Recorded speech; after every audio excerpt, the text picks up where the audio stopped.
Hello everybody, my name is Daniel Hale and I'm here with Matt. You might have recognised him from before. We did a testimonial then 6 months after you stopped coming, I think at the beginning of 2015. Yeah, It's been 4 years since that. At that time you were a single guy, and now you are a parent and a partner, so my life is massively different. 2019.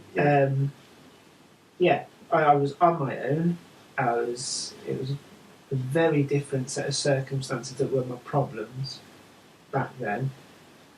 My issues are not really on the scale that they were then, but the issues I have now are different anyway. So my life is immeasurably better. I came to you originally because I was suffering from depression, I think. Low self-worth. That's right. Couldn't find a partner. Yeah, and so lots of the things that came with that loneliness. And I'd say that coming to you enabled me to end up being able to probably find a partner. But before I found one, I managed to become kind of content with who I was first and think about how I could attract somebody through a positive sense. So it wasn't like I found a partner and then that made me happy. I always think that although my partner is a really important thing that happened in my life, one of the best things that ever happened to me, I always think of those months or that year before I met her, that I was probably in a really good place to meet and attract somebody. And if I hadn't been, it probably wouldn't have happened as healthily as it did. So now I've got a long-term partner. You're a father. Yeah. Of a 3-year-old. Yeah, it's 3. He's 3. And we just did a one-off session a few months ago because of stress regarding work. Yeah. So I don't feel like I suffer from depression as much, but the pressure's probably to do with the way it affects my Enneagram, being a 4 with a 5 wing. The new pressures that being in a relationship, living with, being a father, doing a specific job, that created some stress. And I'd say that the stress was very different to the depression that I was feeling beforehand. And I came to you because there was a lot of pressure at work, and it was interfering with my personal life, and I was feeling quite negative about it. And I didn't want it to interfere with my personal life, and for it to have a negative impact on my family. So we did one session, I think, and we talked about my Enneagram type, didn't we? How to be more positive. And more healthy, because you introduced yoga, reminded you that yoga was something that was going to be important. We talked about this earlier, 4 with a 5 wing and a 5 with a 4 wing, they have to focus on grounding into the body. So any practice that focuses on grounding into the body is super good for you. Yeah. So you're doing that and some walking. Yeah, that's right. I found that yoga was something that enabled to bring out that grounding. Because before I had a partner, I had masses of time to be in my head. It was a problem, but then when you've suddenly got significantly less time to yourself, you need to find those moments that you can do physical activities to help bring yourself away from what I would say was being really busy in your head. And so yoga was certainly one. But I was finding it was becoming a problem trying to fit yoga in to looking after a 3-year-old and work as well. And then we recently we did another session where you sent me some links to your EFT video, and that really, really helped relieve stress in a really manageable bit of time, and that you can do every single day. Because there was I remember we did a session, and then Matt had messaged me and said he was struggling to sleep, and with clients in packages, They have access to a whole lot of free resources, which I call life-changing psychology. There's audios to anything to do with the Enneagram. There's a lovely product called Kaizen, the art of manifestation through small steps. And there are links to private YouTube videos as well. And then you were really struggling to sleep, and I sent you the link to that and said, do this, and you did that, and you woke up the next day and you were able to finally sleep. Yeah, so I had a particularly bad week at work, and that had caused some stress. And it wasn't the sort of stress where it was, I realised I needed to just have a little bit of time. It was, you gave me that, and it allowed me to sleep, but it also enabled me to realise that I needed to do something more significant to deal with the stress. It wasn't like I thought, oh, that's fixed that, I'll go back to work now. Mm-hmm. It was more like it enabled me to realise that I needed to make some changes so that didn't interfere with my family life.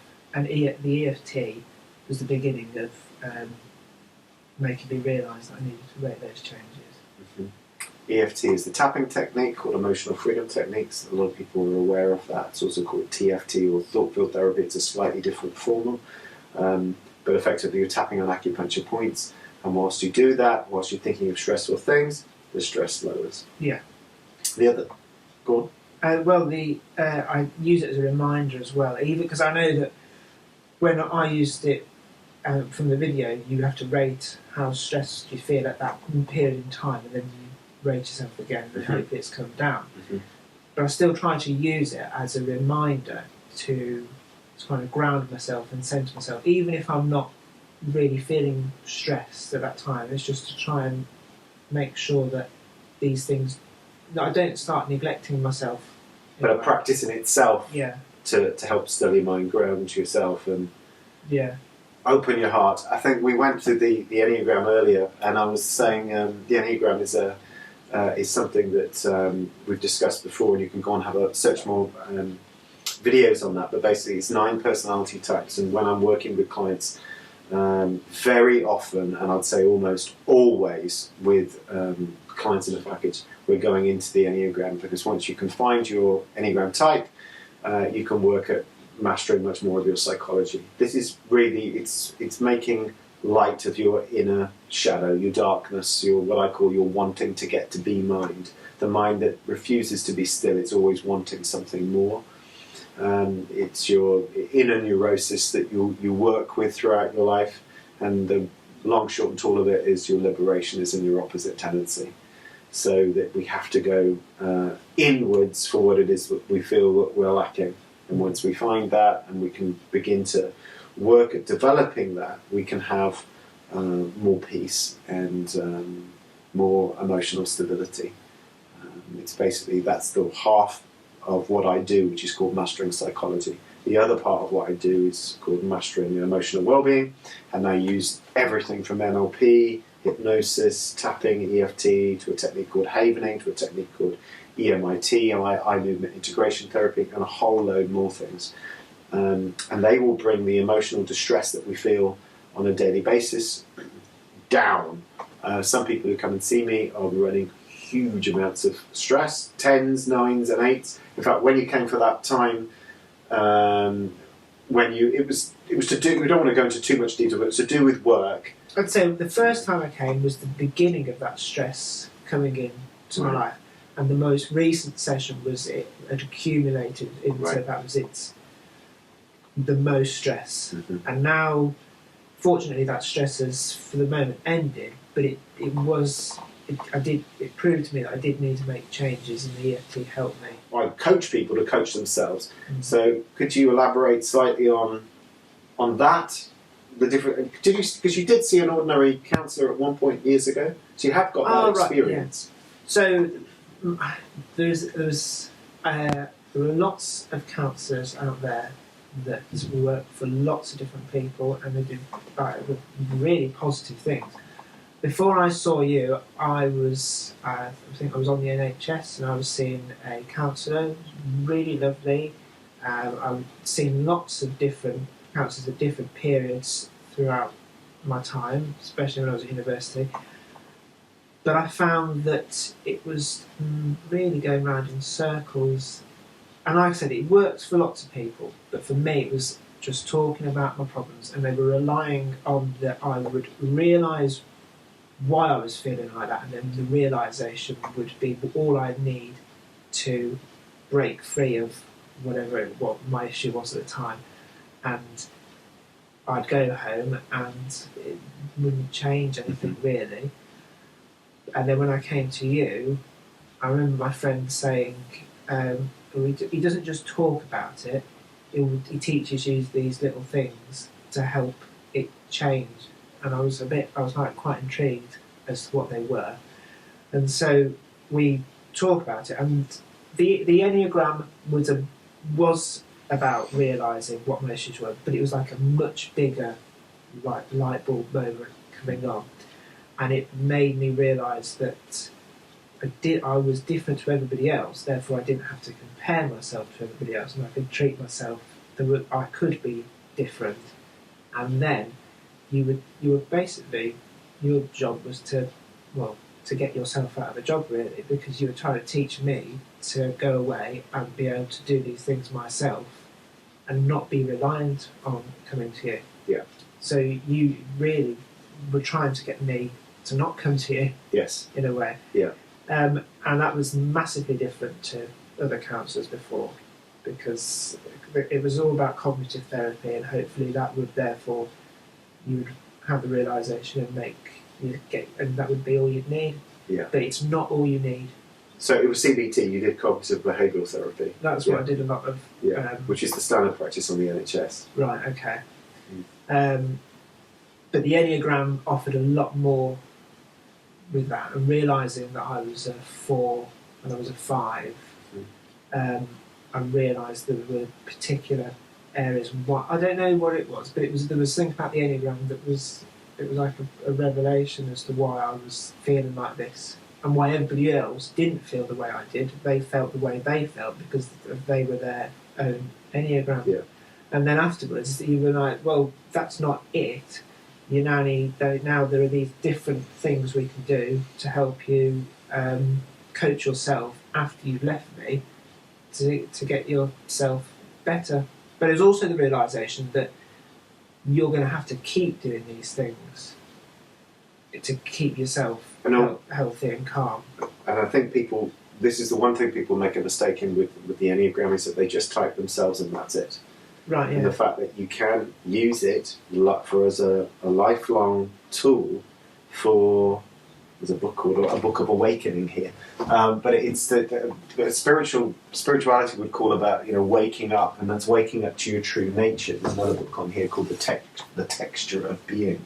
So it's waking up to your true nature, and that is that there is something underneath what I call this wanting to get to be mind. And the more that you can induce being into your life in whatever way it is, you come out of this wanting mind. Every type wants, just in a slightly different way, and you just have to catch yourself when you're doing your neurosis to the point that you do it more and more and more and more and more, where you become more healthy. You become to recognise your patterns, and you save yourself. You become your own saviour. Yeah, that's true. That is the only person that can make you better is yourself. And once I realised that, then every time you might go through periods where you're feeling that low, that you feel sorry for yourself. But at least now I know I'm going through that bit, and this is the bit where I'm feeling sorry for myself, and that's going to have to end at some point, because nobody's going to come in and step in. Because and sometimes in the past they have stepped in, and they've made me feel better, but ultimately that's the wrong type of making me feel better, because I've not done it myself, and it's unsustainable. What is sustainable is you making yourself better, and realising that it's just a process that you have to keep going, living with. So the last thing I did write down that we could mention is Russell Brand. Oh yeah. Okay. And so that was about 2 years ago now? Yeah, that's right. Me and my friend listen to Russell Brand, and we sent. Sometimes he has people that will write him things, and because he's into enlightenment, Yeah. he's he's very fond of yoga. Met the Dalai Lama. I think he was a fellow Enneagram 7. Actually, I think the Dalai Lama was. And it was really interesting. I thought I'll just mention about the Enneagram. Because Paul McKenna had been on the show only a week or two before. That's right. He's been. I remember him being on the radio show. Yeah. So I thought it'd be right up his straight learning about the Enneagram, but I don't know what his response to that was. He wasn't. Perhaps. I think he was in a scattered 7 place at the time. So she's a Gemini 7, and I think that's a lot of mental energy that gets quite scattered. And I think with a team of people around him, and the show is kind of up and kind of. How do you in the past he's rung people up? He has any content for the show. Okay. How do you contacted you? I'd have thought that would have been a really interesting conversation. Yeah. Between him and his friend Matt at the time on the show, because they got different Enya types, and I thought that one of them would have then been able to see the differences in each other, and that would have been really interesting. Yeah. Now I remember him saying sort of, "You adventurous." Did he say something like that as a 7? Because I'm pretty sure it's a 7-6. So he's going, "You adventurous," and 6 was I can't remember what actually you mentioned at the time, sort of a questioner or something, and he didn't get it at all. He didn't contact me, but it was that was my. Didn't he say, "Aren't we all these things?" Yes, something. Which like is a common thing that people. It's very arbitrary. Something like, well, isn't this? Aren't we all of these things? Absolutely, yeah. Which of course we are. We're all. If you look at the Enneagram, we're all of the Ennea types. We can all do every single Ennea type. But as you know now, as I learned years ago, that you find your own particular neurosis, and you're like, wow, it's like reading my diary. This is like this is how my brain works. This is what I've been doing since. One of the things is your son. I'm noticing with my nephew, who's 3 years old now. I noticed his Ennea type as a 1 with a 9 wing at 2 1/4. Oh, right. I could see it coming through, and I saw with my niece as well about 2. I felt that she was a 5, Ennea type 5. I think she's probably more 5-4, and I saw that again after about 2, definitely by 2 1/2. And I'm going, that's a classical Ennea type 5 response there. And other people around me are saying, no, she's just a child. You can't possibly know. And no, they're both developed, and they're now 3. The one's going to be 4 this summer. Absolute Ennea type 5, and the other one definitely is a little Ennea type 1 who goes a bit goes into his 7 when he's all hyper, and and when he doesn't get his own way, he goes into 4. So it's to me.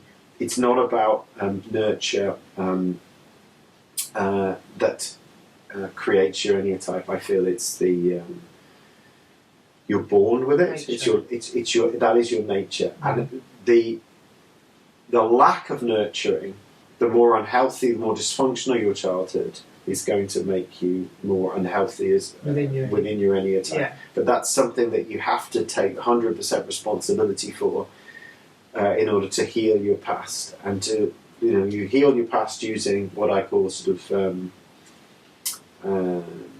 mastering emotional well-being, which is about healing things in your past using all of the tools that I suggested earlier.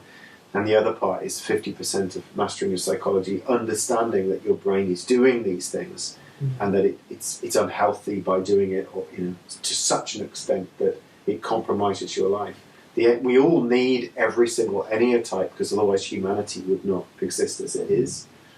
We've only got to this place in human history through all of the Ennea types helping each other, because they're all survival strategies. We don't think that it's a survival strategy necessarily, but they are. The ego has had to implement itself, to survive. Yeah. And we wouldn't be where we are without ego.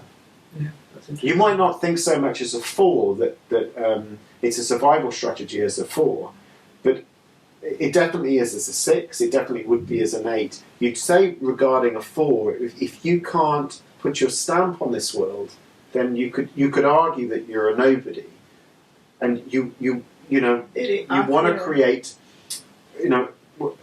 we want to create individuals. We want to promote being expressive. But that's one of the greatest gifts the Four has to the world. That we were just talking about Bowie earlier, and you've given me a Morrissey, you've given me a Smith's record. So it's Morrissey as a Four. But it's like, where would we be with it? If you could remove fours, we've just got 8 Enneatypes, we remove 4 out of the equation. There's nobody there really doing that kind of expression. Karl Lagerfeld, was his name? Has just died. Yeah. He looks completely 4. Do you think? I don't know, I might be wrong, but there was a lot of creativity that went into what he did. And he was very reclusive. 4-5. It's I might be wrong, but no. But it's, where would we be without people in the world who brought that to humanity? And it's not all 4s are artists and creative directors and designers. That's a misconception, because there are a number of 4s that really lead quite sort of, you could say, sort of average lives. But there's still that wish that the 4 has to put energy into creating something unique. Perhaps without that, we wouldn't have the, everything in this room came from a design from somewhere. It doesn't mean that, it's only 4s that do design, but we know that there is a great part of the 4 mind that we all can tap into, but the 4s are bang in the middle of it. This great emotional landscape, this great creative depth and resource that they have inside of them, that when we liberate that and we can get out, it's like 4s can be incredibly inventive and pioneers. And where would we be without Bowie? I mean, Bowie created sort of, Bowie and Morrissey, Prince, they created, even Michael Jackson as a 4, created their own music in a way that was kind of unique in itself. Yeah. I agree with that, yeah. So, and for humanity to survive, well, you could say, well, let's just cut out the arts of, and it would be, what would humanity be with, without the arts? We need to have the arts, Escapism. And fantasy and imagination and, every piece, everything in here has been designed. Everything in the world that is of non-natural form has been designed by a human being. Yeah. Everything. Like the thing that's recording this, the lamp behind you, people have taken these photographs, they've designed, the colour of the walls. It's going to be changed soon. Everything has come from somewhere, and that's all part of partly, the creative mind, and 4s are that, incredibly creative and expressive. It's within them. It's this sort of great depth there, and it's sometimes hidden and sometimes held back, but it's there. Yeah, well, I feel that a lot. I might not be successful at it, and it may not have. It's in my job. I bring it to my job. I use it to keep myself occupied. I very rarely finish anything because I want to draw or paint the next thing. So a lot of things are unfinished, and I do. For me, it's only for self-pleasure. But I feel the creative side of being a 4, and probably a 5 as well. Mm-hmm. Yeah. 5s can be very inventive. The gifts that 5 have to the world is that they can have an enormous encyclopedic knowledge almost, and then they can simplify that.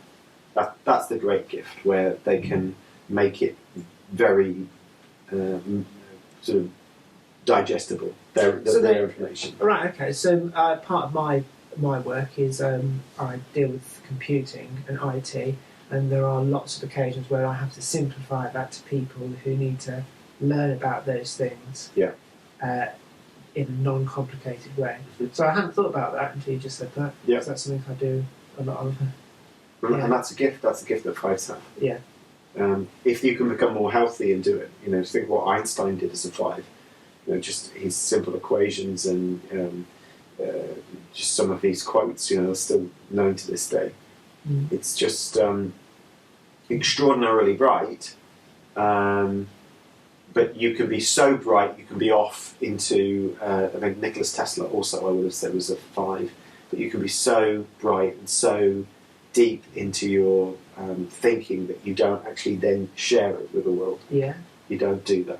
If you were to contact Russell Brand again, we'll end on this. If you were to contact Russell Brand again and say, "Hi Russell, I messaged you a couple of years ago. You kind of didn't fully get the Enneagram. What would you say this time?" Because you said potentially you did not frame the question. I think I probably would have a few suggestions as to what his Enneatype might be. Create a conversation starter. For him to think about. I was perhaps relying on him to find out about it, but sometimes you need to put it there in sight for them to read. Sometimes, because then you can either agree or disagree about things. It would be interesting to see what he had actually thought. But hopefully that'll be maybe one day. Maybe one day. It was one of those weird things where he was reading me out on air, and I've never had my name read out on air before by Russell Brand. And last week I was being on as an assisting team to Paul McKenna, so he was saying my name in front of me. So it's one of those weird things. The two people that we've been talking about have actually mentioned it. And on stage, I had to take a photograph of Paul when he came to Birmingham. Going like this in front of the audience. So I was on the assisting team when he came to Birmingham doing his promotions for his latest book. Thank you very much, Matt. Really appreciate it, and I'm sure other people will gain some insight into that, whether it's on the Enneagram or anything to do with personal change. EFT. If you're interested in having sessions with me, you can have free consultations all over the world. I invite you to have a chat with me for free, and I'd love to help to change your life.